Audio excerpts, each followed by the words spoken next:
This government meeting is brought to you by Eastworks and our local cable subscribers.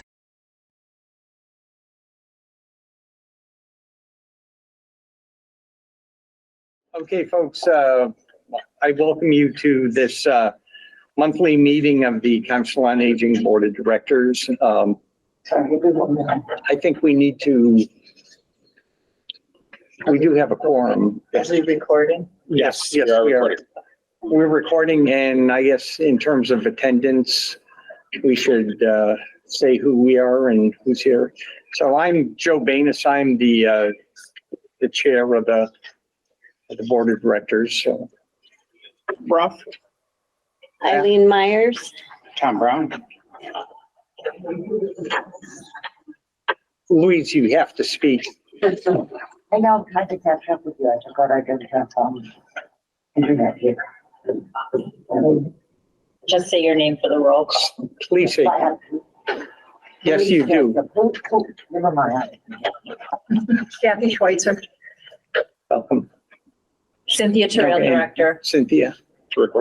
And Stan. Stan Diamond, Vice Chair, I think. I don't think, I hope. So welcome, Stan. Okay. Alrighty, so this meeting's called to order at approximately 12:04.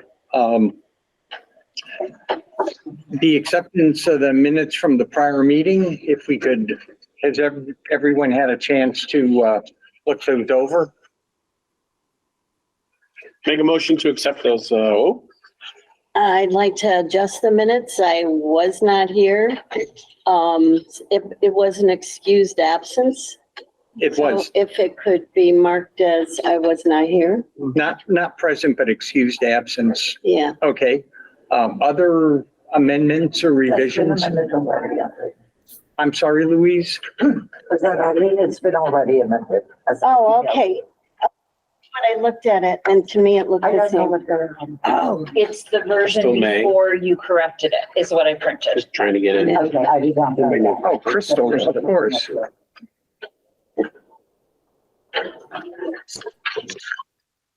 Your shift. okay. Mark Crystal present. Good morning, Crystal. Good morning. Sorry, I didn't have the right link for the meeting, so that's why I'm late. It's okay. We just started. Okay, so we have you now on the present list, so, Okay, thank you. okay, I'll second Pat's motion. to, Accept the minutes. as amended. Correct. Okay. Other comments? All right, all those in favor, Aye. Aye. hands up, okay? Abstain. All right, thanks. Stand abstain. Good, oh, you, okay. Any, Sorry, who seconded this? I did. Tom did. Now, Louise, if we need to slow down, make sure you don't let us get too far ahead of you. No, I think I'm caught up now. Okay, good. Okay, so the meeting, the minutes are accepted as amended. So let us move on to public speak, and we do have two folks here. Any candidates for public speak? Sandy Eddy. Sandy Eddy, okay. I would just like to know, it seems that all the spaces have been taken care of by the town already with the schools and all that. I'm just wondering, what is the next step? Or what are we doing? Or what are we all doing something? Do we have a piece of this puzzle to put together to see that we get a new? I just don't know the process. That's it for me. When you say a new, I think I don't think there's any buildings in Easthampton. A new senior center you're referring to? Yes, I don't think there's any buildings in Easthampton that would, we could even consider. So I'm wondering how we go about the next step. Do we look for a piece of land? I'm sorry to That's okay. interrupt you, but this is an item that we're going to be talking about later on down the road. And so for that reason, All right. we're going to have to, You could share Yeah, the sure. copy of minutes, the public minutes. sure. That's just what was discussed at the last meeting. Is this on the internet, on the computer? I mean, I can just. Good question, where they go to. I I don't know where the minutes end up. Probably posted in a few days because we no I'm sorry, I longer, can't hear you. they will be posted in a few days. Oh, Because we all no right. longer post the drafts. All right, thank you. You give me your email afterwards, I can send them to you. Thank you. I would appreciate that. Okay, but just as a formality, we did have some guidelines for public speak, which I guess we just finalized them at our last meeting. Yeah. And the one thing is that public speak is your opportunity to say something, but it isn't really a dialogue between us. No, I knew that. Yeah, I knew okay. that. I didn't I just wanted to put something out there because I don't know where we're going. Okay, Can she speak during the regular part of the meeting later on during new business where we are taking this up? Or old business, sorry? I don't see why This is not. an item that's on our agenda for Yeah. today. Right. Okay, so thank you. Stick around. I will. I will. Okay. Thank you. Stay tuned. And Okay. So Leslie Button, resident of Easthampton, member of the planning board. Just a point of awareness for all of you. I participated in a webinar or training that the Mass Council on Aging offered at the end of March. And one of the trends that is out there now for new senior centers is a congregate center where they co-house several town units. So I just want to make you aware of that, because, the city does have financial pressures. I know that whatever happens, if anything happens, it's a long-term project.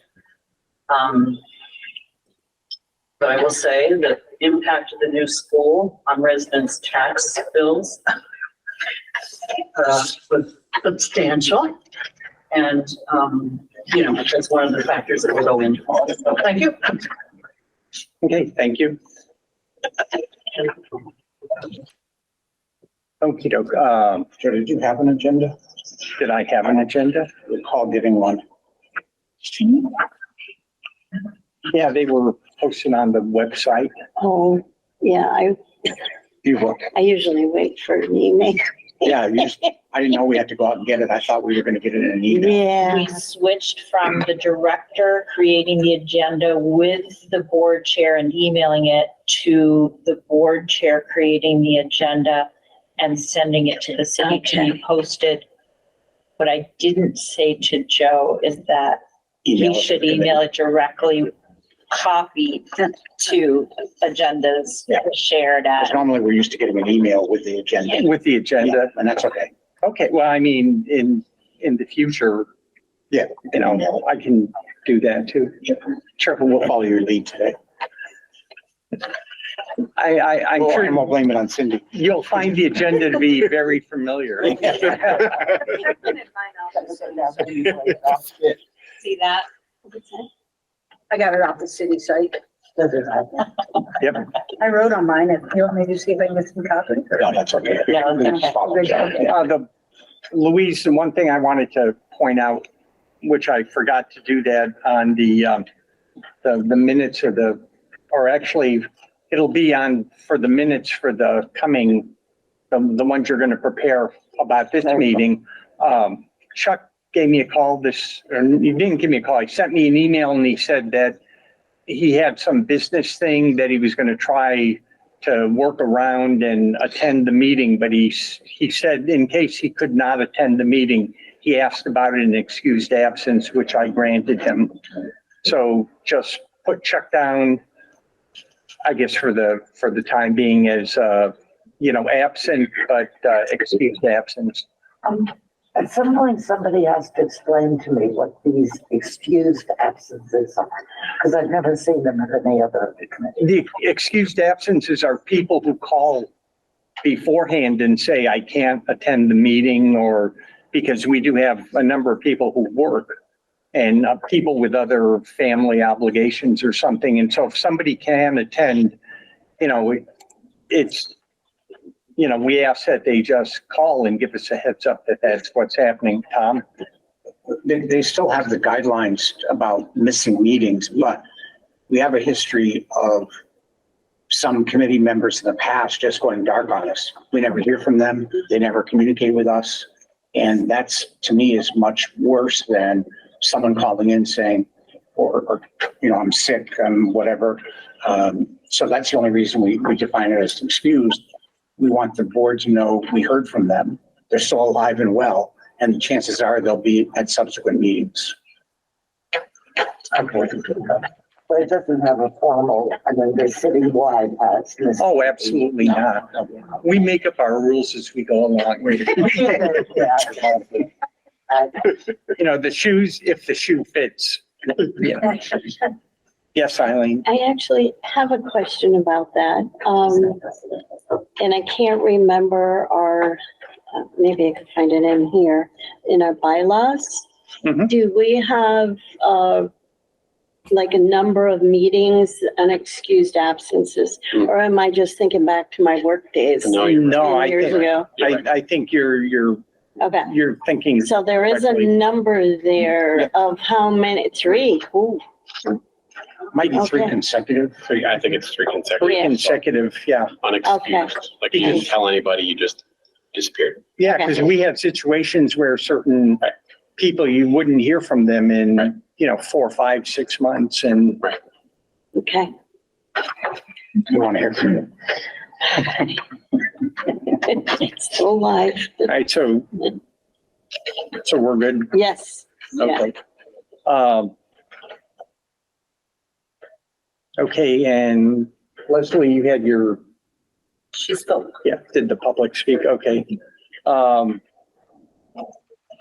Moving on, Island Valley report. It's amazing. It's amazing. Get that down, Get that Louise. down. It is It's outstanding. amazing. All is well. It is plugging along as it should be. Nothing to report directly. Okay, That's my story. Yes, Cindy. you're gonna ask me a hard question, aren't you? Go ahead. I probably don't know the answer, but I'm gonna try. Okay, we received word that the federal government is ending the pandemic era exceptions for the meals, like the congregate meals and the take and go. They had waivers for nutrition, waivers for certain aspects. We have a meal site meeting with Highland Valley this week, and we will ask them, will that have an impact on whether we can continue to distribute the take and go meal? Because the take and go meal doesn't meet one of the key goals of the Title III program, which is socialization.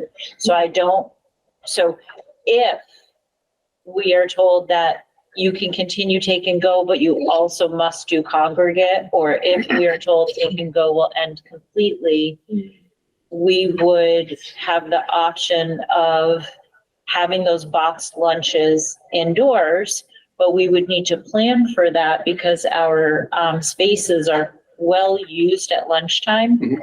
So we would need to do some planning. So hopefully we'll learn from Highland Valley what the impact is.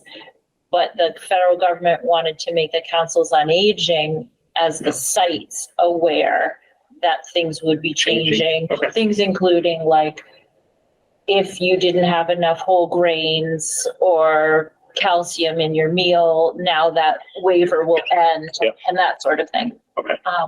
So I just wondered if they had brought it up at all. We don't meet until next week. So. Okay.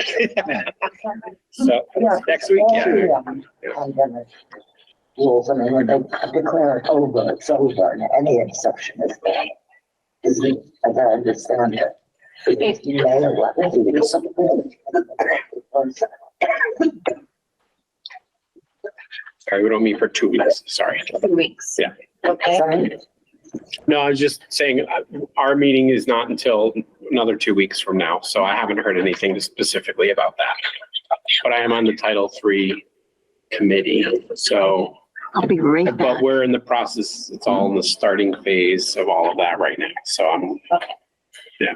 And sure. I'll be right back. Number 2. number 2, the Highland Valley application period is opening for their Title III-B grants, I think it is. So this is federal money that Highland Valley gets that they can distribute to a council on aging for small grants that operate on a reimbursable basis, meaning that we would charge to the grant as a program goes along instead of getting a lump sum.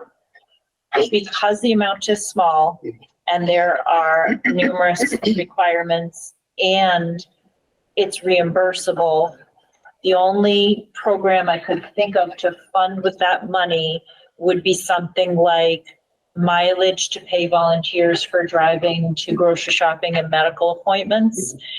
And that's a more significant amount because we use the federal rate for mileage than in the past, but it's still not a significant amount of money. Right now, I pay for that program through Highland Valley money that's left over from the past that has the same parameters.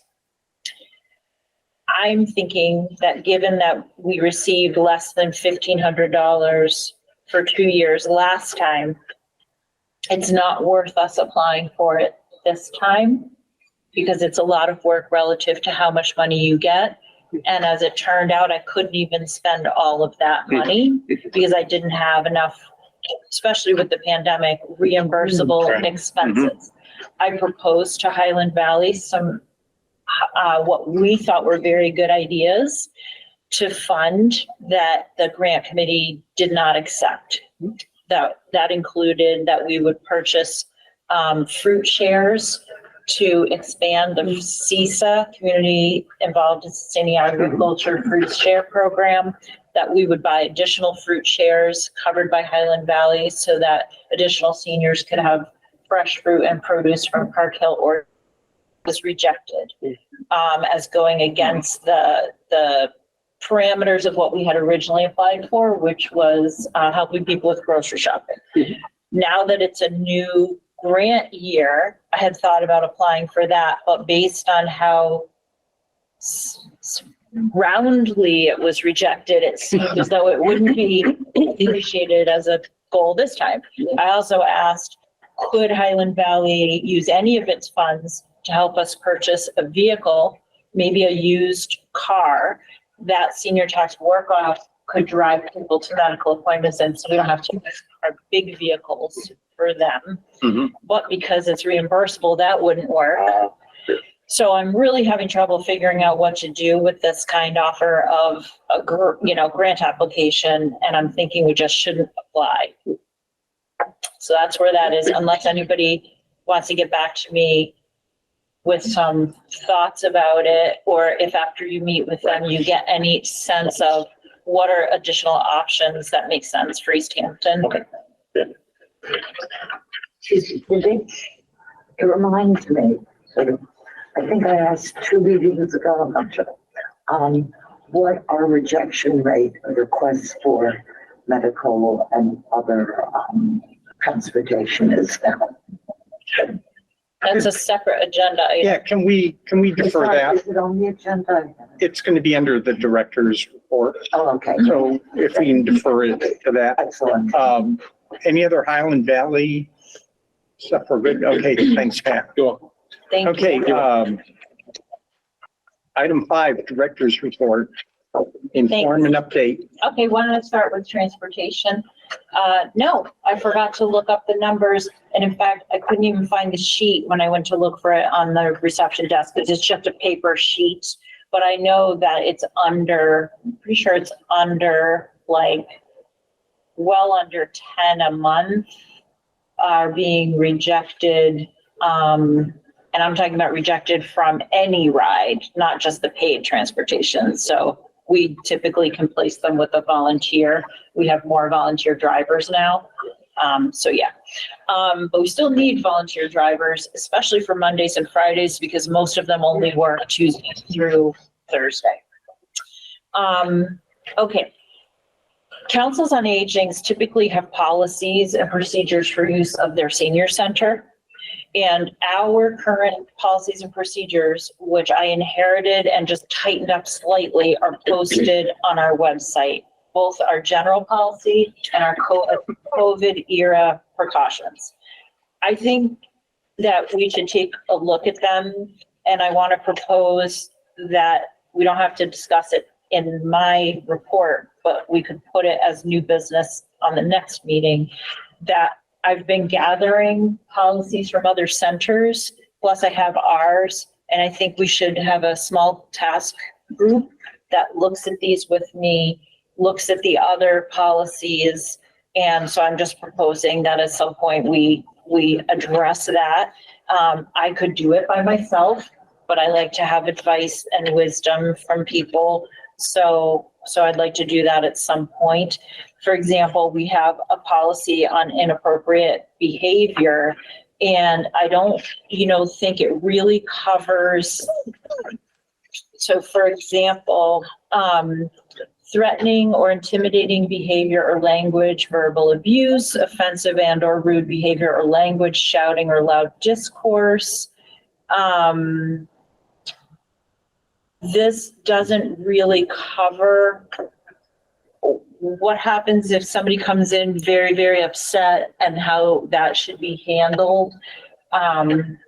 Which also gets me to, I want to have everybody, all staff, volunteers, senior task work off, and maybe even participants take a de-escalation training.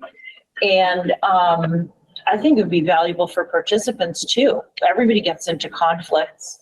And I heard that at Clinical and Support Options, there is a trainer. I heard this from the city social worker. So I'm going to look into that and see if we could get that going. And what else? So that's the policy thing. You can look at what we currently have. It's posted at the very bottom of the homepage. Outreach. Our outreach worker who is new, the full-time person, Ashley Brown, was going to come present today about what she's doing, but her Shine training started and it's 9 to 3:30 Tuesdays and Thursdays. So she'll come in June. But I can tell you one outreach change is that the Friends of the Council on Aging and the City Department, the Council on Aging, have been talking about the emergency program where the Helping Hand Society donated funds to the Friends of the Council on Aging for many, many years. And then the Council on Aging and the Friends worked together to distribute individual personal assistance on an emergency basis. So after running that through legal and through the fiscal training I've been receiving, and then advice from other directors and talking with the Friends, that program's going to end. And people will still be able to apply for individual assistance directly from Helping Hand, but not through the Friends of the Council on Aging or through the senior center. So we just wanted the whole community to be aware of that. And we'll post something about that in our June newsletter. What else? The outreach workers are having to integrate all the new information about the pandemic era, the ending of pandemic era exceptions to Medicaid and Mass Health, SNAP, and numerous programs. So they're getting trained on that and then, dispensing that information. Senior tax work-off. So the last place we left senior tax work-off is now we're coming to the end of the 3-year pilot. I and Joe reached out to City Council to say, are you going to put this on your agenda and when? Because it needs to be formalized to continue past the 3-year pilot in some part of city government, whatever process. There was a question as to there are certain processes of how we administer it. Those need to be improved, and it would be nice, but each year of the pilot, there's been different issues that have come up. So we haven't yet had a perfect year in terms of getting that credit out to the residents who participate. So we're going to have a staff meeting with City Council President, talk about it some more. It'll get on that agenda in a timely way. And so what I would like to do is report back to this group when I know more about how it might look going forward, because I want to propose changes to how we implement it, maybe to the eligibility criteria. There's some leeway in how the director administers it. And currently it's operated under an administrative way of operating it, but city council might create an ordinance or a bylaw. It's called an ordinance here. I just learned that today. As to the criteria and how it's implemented. So if you want to have any input into that, then we should discuss it. Did we keep track of some of those things we found along the way that should be brought back to the city council for consideration? One that comes to mind, for example, was you couldn't apply and be a participant if you were behind on your taxes. Well, I'm looking for help on my taxes. If I'm behind on my taxes, it shouldn't, because you could have a very good candidate, but I'm behind 1/4 of my taxes. Big deal. This is intended to help you anyway. So, but that was a criteria that was originally written in. So what I did was I've been keeping track as I've been implementing it. And as I've been talking with other communities, with residents and with the council, I've been keeping track of those issues. Good. And I'm giving all of those issues to everybody who has every part of this, the staff here, you know, they'll go to city council, and so that we can look at those things, as well as how is it actually conducted? Like, how do people actually receive the credit? And because there's a lot of vagueness in the rules. And then councils on aging and city governments interpret those. So there's also a series of meetings happening right now hosted by the Massachusetts Councils on Aging, where directors, and actually this time I went and our assessor's office went to participate in just asking many questions, seeing how other communities do it and learning from that. So that's happening at the same time in a timely way leading up to this, you know, making hopefully the program permanent. Okay, so that's the No, good. senior tax work update. What is the end of the 3 years? The end is technically December 31st, but the last day, hopefully, that most people will get their hours in is Halloween. And then the next period would start January 1st. And that, when do we expire? So it expires at the end of this year, Is the this fiscal? calendar year. The calendar year is how taxes are paid, and so that's how we operate the program. Yeah. Okay. The fitness gym. So I wanted to make everybody aware that the fitness gym, currently that is an annual membership. It's separate from all the classes that we offer. You know, those are offered either free or $3 or $5. The fitness gym is a room with cardio equipment and strength training equipment. We've contracted with the YMCA to provide some education around it. It's a $75 membership in town, and then I think it's $115 out of town. I would like the COA board to either advise me as a group or create a mini group to participate in a few things. Looking at the policies around it, the fees, whether we have fees, not every senior center has fees, how we fund improvements, the limitations on the room.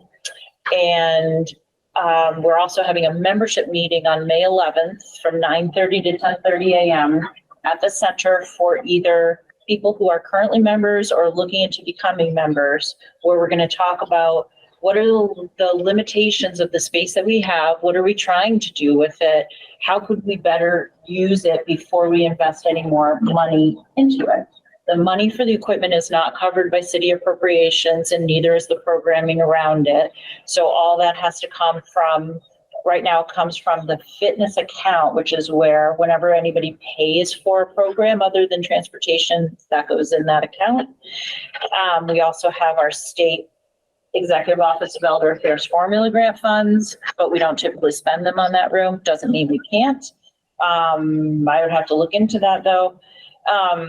So I want to invite board members to come to that meeting on May 11th, meet the members of that room, see what questions they're going to ask and what we're going to bring up. At least I'd like to have 1 or 2 people from here. There's some contention and questions and around the room. There always has been. And then I also wanted to convey that when I raised the question of should we even charge anymore and included the mayor in that, she was in favor of looking into reducing the cost or making it free because see, the room is underused since the pandemic. It's 25% of the former membership from before the pandemic. Just how many people are members currently? Around 48 are paid up members. Okay. So it's not just a financial issue, it's a programmatic issue. Do we want to have a room that more people use as available to more people, or do we want to really try to fund the use of that room through the memberships? Some centers don't even have a fitness room. They contract with local gyms. Some places aren't happy with the amount of supervision they can or can't offer in the room. So anyway, there's things to discuss. I think it's a good area for the Council on Aging Board to get engaged in. Kathy's already offered to do a little bit of advising around it. I had the Y take a look at the room and give me their suggestions for how maybe we could reorganize a little bit. And as soon as I voiced those, immediately the word went around and some people said, don't take away my favorite machine. Don't take away my favorite machine.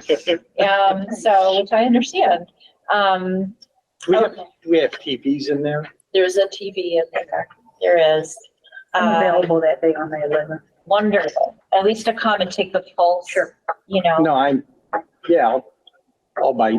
I mean, I'm a member of the Oil Y, so, Yeah. but I go to the fitness room and work out. Yeah. Do Yeah. that, so. There was some scattered reference to this just on Easthampton general groups over the last year or so. And first there was impatience when are they opening it. It was huge though that it closes at 4. So I think it's going to stay very much focused on seniors and members of the COA unless it increased the hours to when those. Let me respond to that. So we just made a change. It's a soft opening, but it'll be notified in June because the newsletter had already gone out. So Tuesdays, the fitness room will be open till 6. We're open anyway for a Zumba class at 5. So it's really fine to open till 6. But thank you for saying that because I almost forgot. So what I wanted to say is it used to be open also Tuesday nights and we're looking into whether we can do that, but that would be after the Shine training has ended. And then we're looking into the Saturdays. So it used to be open Saturdays 8 to 12. The problem was that so we hired somebody to do that. So somebody was willing to work 4 hours a week for the city at basically close to minimum wage to do that. And the director was on call that whole time. I personally don't want to be on call Saturday mornings. I'd like to have somebody in that position who, unless there was an emergency. Right. I'd like to have somebody in that position who could address anything that came up themselves and save everything else for, during the week. That would be at the office aide level, grade A. So if the community would really use the senior center for that fitness room on weekend days, we could afford it. It makes a 10th or 9th person for me to supervise. And I just don't know if we should really get involved in hiring such a, a few number of hours, but yet another whole person to supervise. Is there a way that those 4 hours could piggyback onto someone's tax work-off other job? Yeah. Here's the thing, senior tax work-off technically can open and close a building, But in the case of the senior center, I don't think it's safe. I think if you have people on fitness and strength training equipment and only one person, and that person is senior tax work off, sure, they can call 911 if something happens. But wouldn't it be nice if you see something happening, you're not a quasi volunteer? I don't know. I think a senior center is like a higher level than maybe operating, I don't know. What would be similar? Well, you're still an employee. We've told these folks you're an employee of the city in senior tax workout. You would just have to make sure you've got the job matching the skill set of the individual. So we wouldn't want, with all due respect, a 90-year-old person volunteering to watch this group for 4 hours, but you could have what was the age limit on, was it 65 or 60? 60. 60. The other thing to note is that at lunchtime, we sometimes have senior tax work off. So it would be nice if everybody could go to lunch sometimes or be in a training, but we would never leave our senior tax work off reception person there by themselves while classes are going on. So why would we do that for 4 hours on a Saturday? You know? Yeah. Yes. So the other thing is, with both doors open, the elevator door and the front door, as I've said in the past, you can't see who's coming and going from the elevator door. What if you're alone? There's maybe one or nobody else, people in the building working out. You can't see who's coming and going by the elevator, but you have to have it unlocked so that people who need the elevator can come in to use the fitness room. The security camera is still not set up because it's really taking some time for good reasons for IT to get that set up. So I'm a little iffy about it there too. But these are the things that stop us from being open more hours. It's not impossible, but we could do it. Okay, so that is everything I have in the director's report. Okay. Good. Moving on. Item 6, old business building subcommittee update. That's us.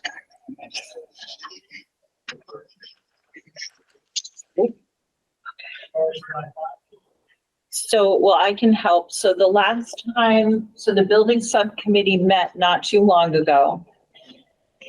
And then the board voted last time that the next time I spoke with the mayor about the building issues, I would convey your recommendation that rather than piecemeal studying the issue, the city either appropriate or find funds for a site study up to maybe $100,000 to do the next 3 phases of a site feasibility and building study. So I did meet with the mayor and I can report back on that. And it's a great idea to appoint a building committee that would spearhead such a study. The funds aren't unreasonable for such a study, and doing it all in a piece isn't unreasonable either. But the idea is that there's a shelf life on that study. And so I am conveying back the support for it, but also that there's like a sort of 2 construction season shelf life of maybe 14 months, supposedly, on something like that. I don't know if anybody else has any comment on that, but so it should be done at such time as the result would come out, and then it would be a reasonable time for the community of Easthampton to think about a new senior center, so that it doesn't get old and have to be redone. So, go ahead. So what is the study specifically focusing on?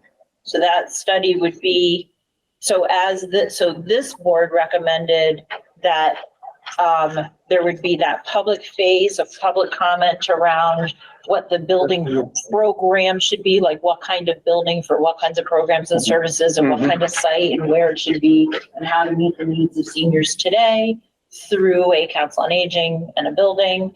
And then the next would be that there would be sites that would be looked at. And then the next would be that there would be sites narrowed down and you'd be at the point of choosing a site. So that would be part of this, that would be the study. That would be the study. Now, there was some discussion around should the sites that are looked at in the middle part of that study be kinds of sites or be specific sites? What the architect said is those should be specific sites. So not just a downtown site or a site out of downtown. So Yeah. what are specific downtown sites? Specific pieces. So what I'm confused about is looking at the needs of the senior center and what the community wants to see for programming in a new senior center, and looking at potential sites, real sites. I'm confused why that has a shelf life, because those things shouldn't change. If the community says in 2023, here's where we want in a senior center, I have to assume it would be pretty close to that 2 or 3 years from now. If we had 4 sites identified, what could change is something else could go on those sites as opposed to lock them up. But if 3 of those 4 sites were still available 2 or 3 years down the road, see what I was thinking that was shelf life is more like design, architectural work, engineering. That is a shelf life because those codes and all that stuff changes over time. But what we want in a senior center and where we want it to be, I would think should have a pretty lengthy shelf life. Should be pretty stable. Yeah. And the only design in it is going to be at the end, a high level design concept Right. for, like, say, 2 top sites. When you say high level, you're talking about very detailed, very They're definitive. not detailed, not definitive, like the design that was done of the current building we're in that first project, where it's like kind of mapped out what it would be, but not the building plans. Right. Kathy, did you? But it would include, I mean, once we found out what the community want, it would include everything that we think we would want in it. Not keeping anything out at this point, but that's what that first design study would look like. Right, like if you were deciding it's gonna not have or would have a gym, so therefore you need a certain amount of acreage so that you can have a gym. That would be known right at the end of that. So it's basically a design that's fiscally unconstrained, right? Right. That's Okay, what I would think, yeah. Sky's the limit. yeah. So that's a good Well, point. that's done after we, confirm on our sites. So some of those sites, They can be sold, something might come on the market too. is there, I said those lots could be sold for something else or something new could come up. It's still, I'm just following they the, change. That's the one variable, is Yeah. the sites could change, but that's not a big problem, Right, right. you know? I agree.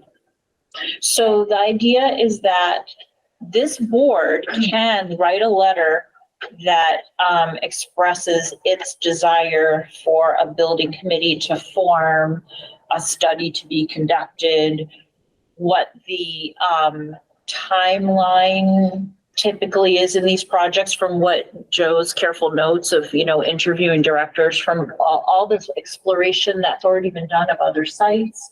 That could go into this letter, like, we expect this sort of time with this timeline and these steps. And we know the first step is appointing the building committee, and this is the amount, that the study we recommend would cost and what this study would look like. Could go into a letter and go to the mayor to request a building committee be appointed and the process begin. Relative to, and there are certain opportunities over the course of the year, like when free cash is going to be certified in the fall, or, to pay for such a study, or the department doesn't have to pay for the study. You had a conversation with the mayor a while back where she gave you an ideal timeline that she would be prepared to either launch this or go back to the voters for the money or whatever. So that's what I was just saying, which is if the funds would come from free cash appropriation, that gets certified in the fall. So that would be like late September. Right, so that's for the study, but I'm thinking globally for a building committee to be formed that would begin the process that would end with the construction of a new senior center. I thought she said, because you asked her the question, when do you think the city would be open to another vote for more money to support it? And she said a number of years, I thought, but I don't remember what it Well, the was. building committee would be formed before putting the money into the study. Correct. So that would be soon Right, that would happen. Right. So that's when that would happen. Then the study. And so the idea is really, you know, the Council on Aging board, as residents and representatives of the Council on Aging, can engage with other residents and other, you know, government officials and people to try to learn what's the mood of the community on when the community might be ready to really talk about this. right, And so,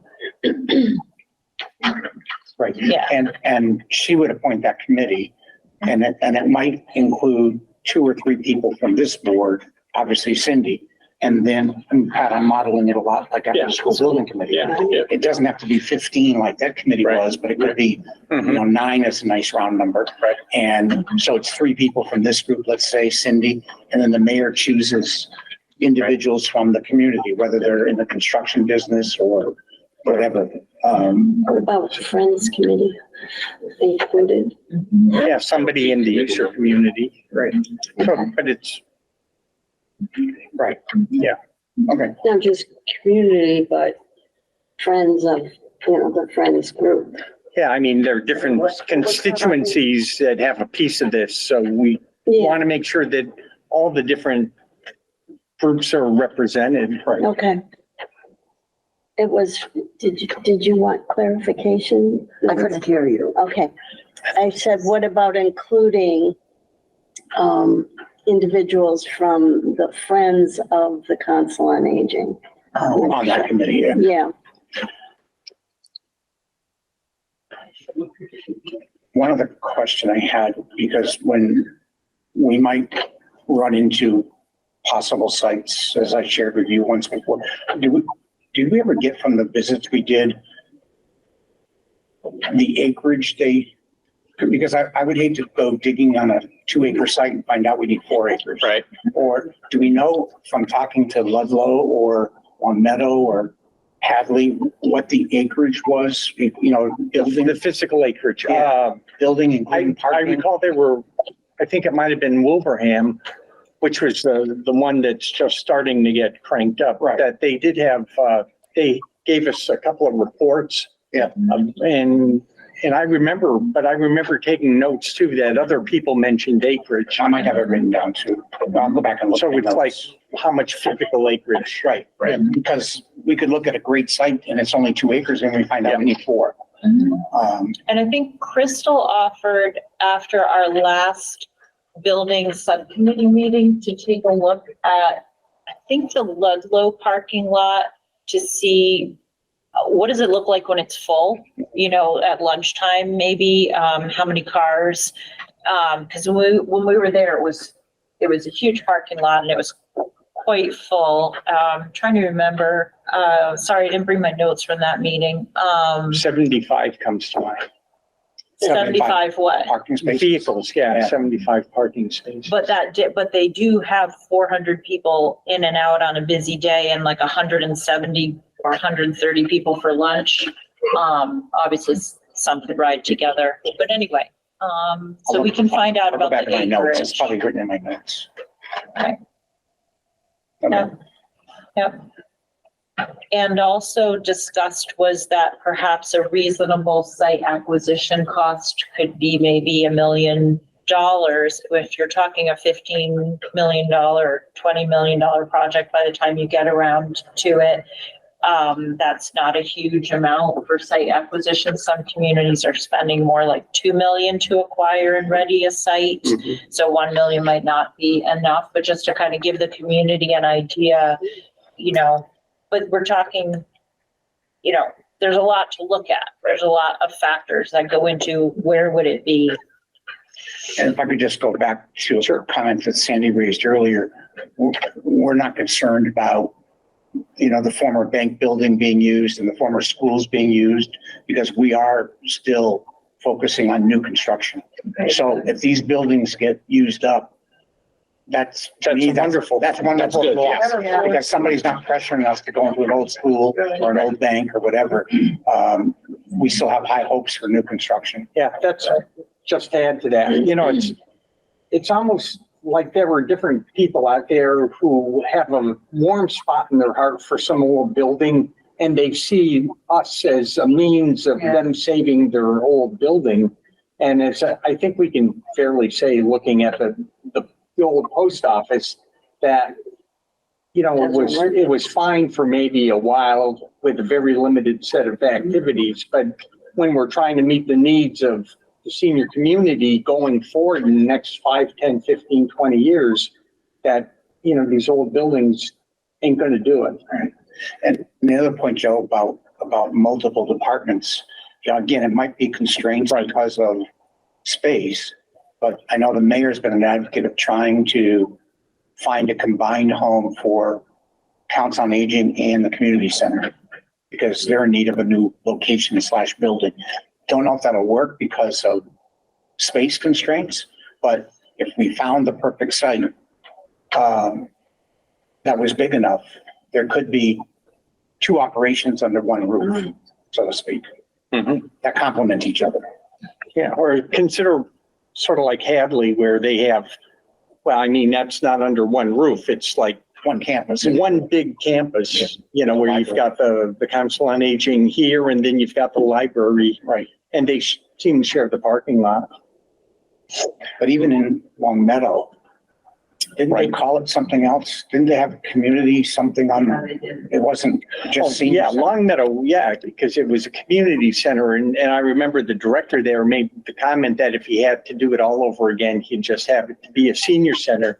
Because the feeling was that the people who were looking for fitness and activity, were not necessarily interested in, the older senior center. programs, And the seniors felt like they weren't getting their fair share of, whatever. But that's not a totally accurate representation, because also it's been successful in that the pickleball, the gym, the walking track have brought people to the senior center, and also the senior center brings in revenue that way. And so there's pluses and minuses to the arrangement.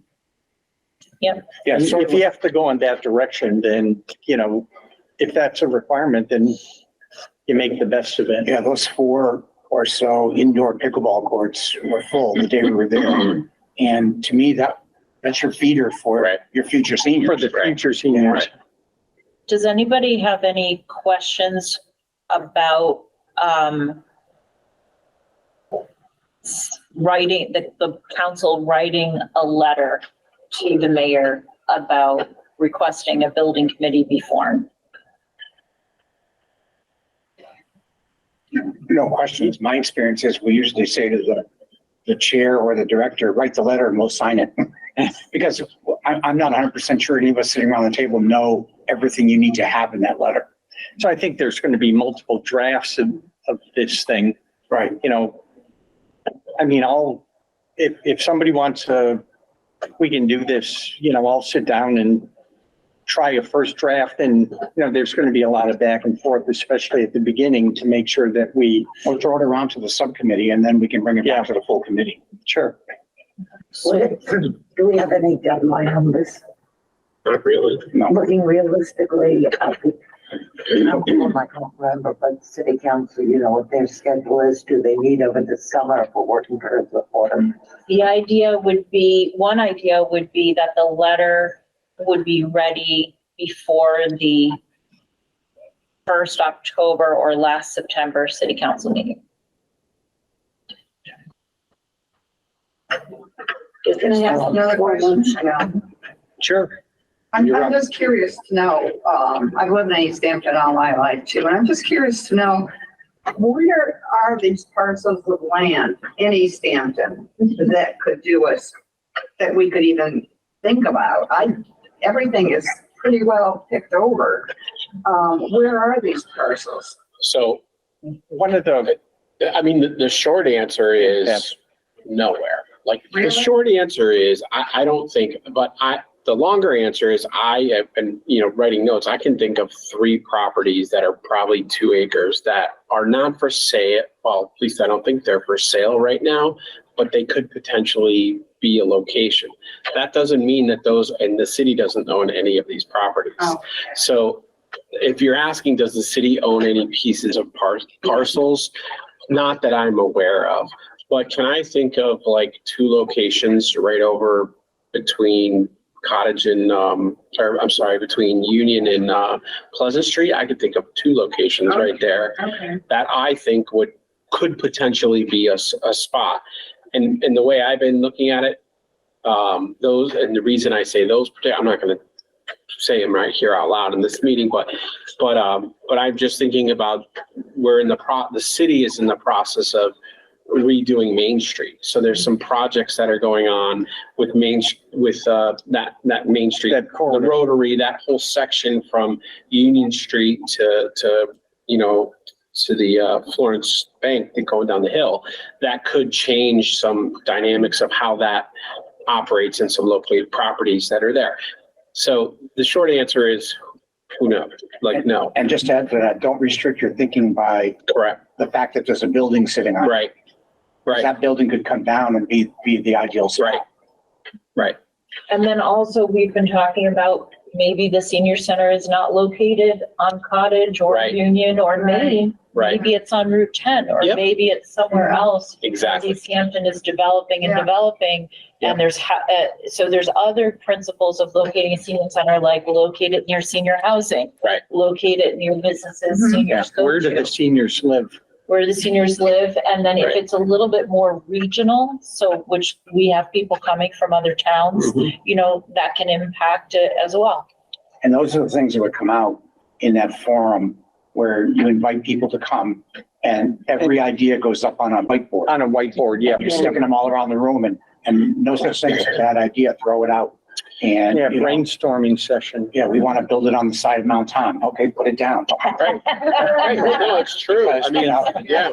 And put it down because you never know You never know. where that's Somebody, going to lead you. yeah, I've been to more than a few things where I've thrown out a lot of crazy ideas for a lot of different things and they stick. Yeah. And it just, Get somebody sticks, thinking down a different path than they might have been. Right.